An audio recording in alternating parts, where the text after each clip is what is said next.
Milady de Winter, often referred to as simply Milady, is a fictional character in the novel The Three Musketeers by Alexandre Dumas, Paris, set in 1625 France.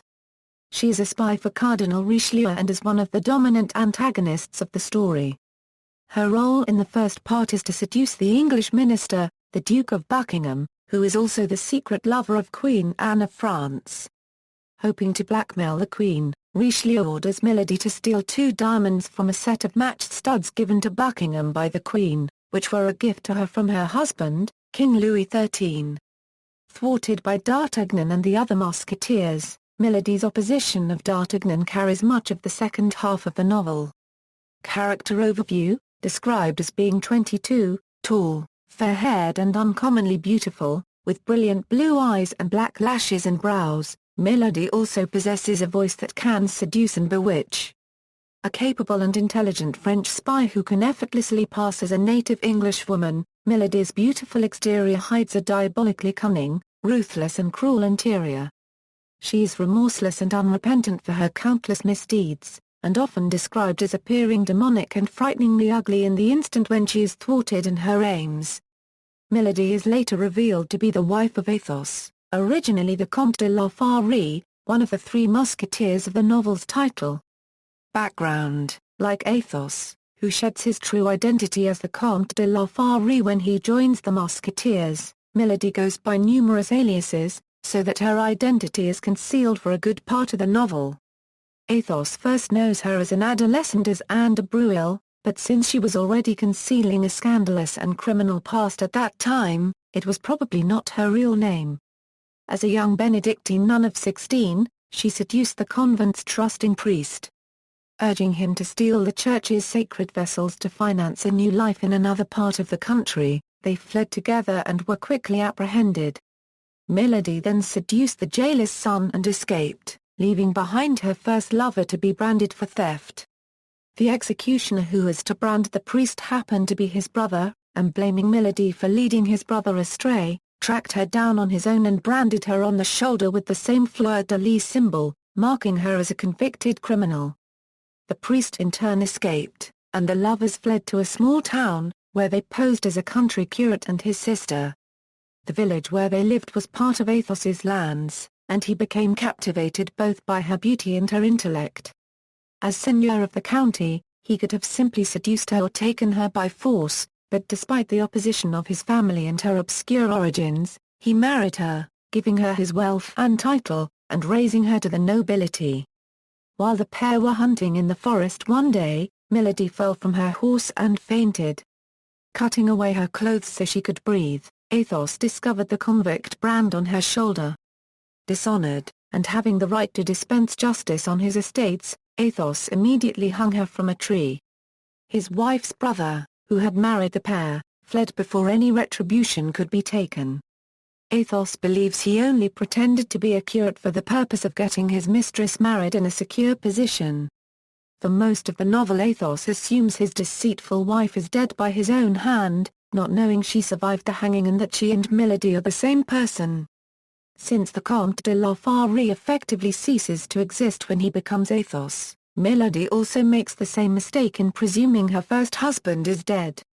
Active role in the novel: when D'Artagnan first spies Milady in Paris, she has already married into English nobility sometime previously by wedding Baron Sheffield, the younger brother of Lord de Winter. After she was made her husband's heir, he died violently and mysteriously within a matter of hours, leaving her a widow with a young child, who is Lord de Winter's only heir. Discovering that Milady is infatuated with Comte des Wardes, an equally infatuated D'Artagnan forges the Count's reply to a love letter from Milady and arranges a dark nighttime rendezvous, where he impersonates des Wardes. During the assignation, Milady gives him, as des Wardes, a sapphire and diamond ring and swears to have D'Artagnan killed because he wounded the real des Wardes in a duel. She also reveals that she detests D'Artagnan for having spared her brother-in-law's life in another duel which lost her the income from her son's potential inheritance. When D'Artagnan later reveals to Milady that the tryst had been with him, not des Wardes, she attempts to kill him. In the struggle, her nightgown is torn, revealing the old fleur-de-lis brand. Knowing that her terrible secret has been revealed to her enemy, Milady is doubly resolved that D'Artagnan must die. Her attempts to secure his assassination led to her eventual downfall. D'Artagnan escapes and immediately reports to Athos that Milady has a brand on her shoulder identical to one he discovered on his wife's body. When Athos hears this and identifies the ring Milady gave to D'Artagnan as his mother's, the former Comte de la Fare realizes that his wife is not dead after all. Milady tries many methods to murder D'Artagnan. While eavesdropping on a meeting between Richelieu and Milady, the Musketeers hear that, in exchange for her assassination of Buckingham, Richelieu will undertake the task. Milady bargains with the Cardinal and obtains a pardon that absolves her of future actions. It is not until Athos confronts her and forces her at pistol point to relinquish the pardon that a horrified Milady realizes that the Musketeer Athos is her first husband, the Comte de la Fare. Athos refrains from killing her, instead leaving her with no choice but to be escorted to England on her murderous mission, but without the Cardinal's pardon. The Musketeers then warn Lord de Winter that not only has his sister-in-law made previous attempts on his life, but that her first husband is still alive, invalidating her marriage to his late brother. They also attempt to foil Milady's plot against Buckingham by having de Winter warn him. Upon arriving in England, Milady is arrested and imprisoned in a house by de Winter, who has long suspected that she poisoned his younger brother. He chooses for her jailer a man he thinks will be impervious to her charms, the straight-laced Puritan John Felton. However, Milady persuades Felton that she is actually a Puritan as well, and that Buckingham is persecuting her because she refused his advances. Felton has his own grievances against Buckingham, whom he blames for his lack of promotion in the army, and succumbs to her will. He then proceeds to murder the Duke, but then is aghast to see Milady's ship sailing away without him. He is later hanged for the crime. Returning to France, Milady murders D'Artagnan's lover, then flees. The Musketeers and Lord de Winter hunt Milady and track her to Lille, where they try her amongst themselves for her numerous crimes, including the poisoning of de Winter's brother. Athos finally charges her with deceiving him, hiding the fact that she was a convicted criminal when he married her. Milady defies anyone to produce any proof that she was ever sentenced for a crime. To her horror, the executioner of Lille steps forward to reveal himself as the man who branded her. When his priest brother escaped from jail to follow Milady, the executioner was condemned to serve his brother's sentence for him. On learning this later, the disgraced priest returned and surrendered himself, only to hang himself in his cell that same night. The executioner reveals that, rather than having schemed to marry her to a count, his brother was abandoned when Milady left him to marry Athos. This final evidence condemns Milady to death, and she is beheaded by the executioner. Aliases, as the true identity of the Comte de la Fare is concealed by the name Athos, Milady's true identity is hidden by various names throughout the novel: Anne de Breuil, Comtesse de la Fare, Milady de Winter, Baroness Sheffield, Lady Clarick, Charlotte Baxon. Her son in the sequel 20 years after, Milady's son Mordaunt, now 23, takes her role as one of the chief antagonists. As twisted and as deceitful as his mother, he sets about avenging her death, posing as a monk and murdering the executioner of Lille while taking his confession. He also murders Lord de Winter, Milady's brother-in-law, who raised him after the death of his mother. Mordaunt later becomes involved in the English Civil War and commits regicide, executing King Charles I, in spite of the efforts of D'Artagnan and the three former Musketeers to prevent it. D'Artagnan and his friends later confront Mordaunt at Cromwell's London residence, but in the course of a duel he escapes through a secret passage. The Musketeers and their men servants leave England by ship, but Mordaunt sneaks aboard and blows it up. As the survivors escape in a rowboat, Mordaunt pleads for them to help him aboard, accusing them of killing him as they killed his mother.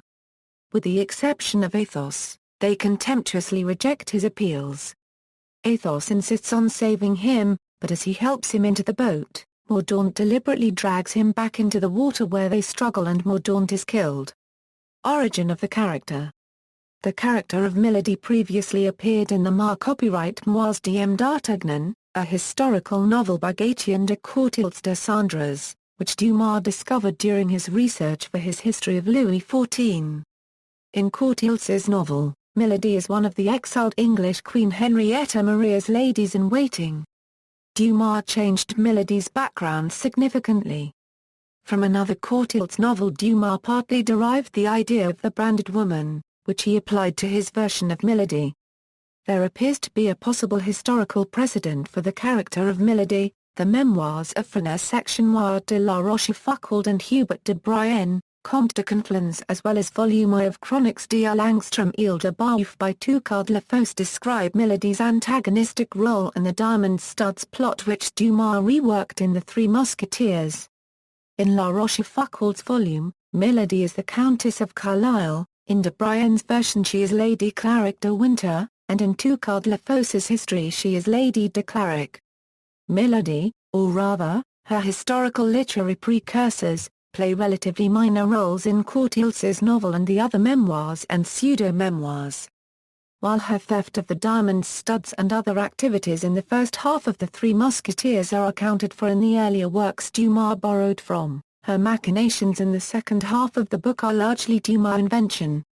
Film and television, actresses who have played Milady on screen include, Barbara Lamar, in The Three Musketeers, Lana Turner, in The Three Musketeers, Marlene de Monjot, in Les Trois Mousquetaires, Première copyright Paul Les Ferrets de la Reine and Les Trois Mousquetaires, La Vengeance de Milady, Faye Dunaway, in The Three Musketeers and The Four Musketeers, Margarita Teckhover in D'Artagnan and Three Musketeers, Rebecca de Mornau, in The Three Musketeers, Pierre Doze in Three Musketeers, Emmanuel Barr copyright art in D'Artagnan et Les Trois Mousquetaires, Mila Jovovich in The Three Musketeers, Mamie McCoy in The Musketeers, in the cartoon version, D'Artagnan and the Three Muskhounds, Milady is a female cat, while most of the characters are dogs.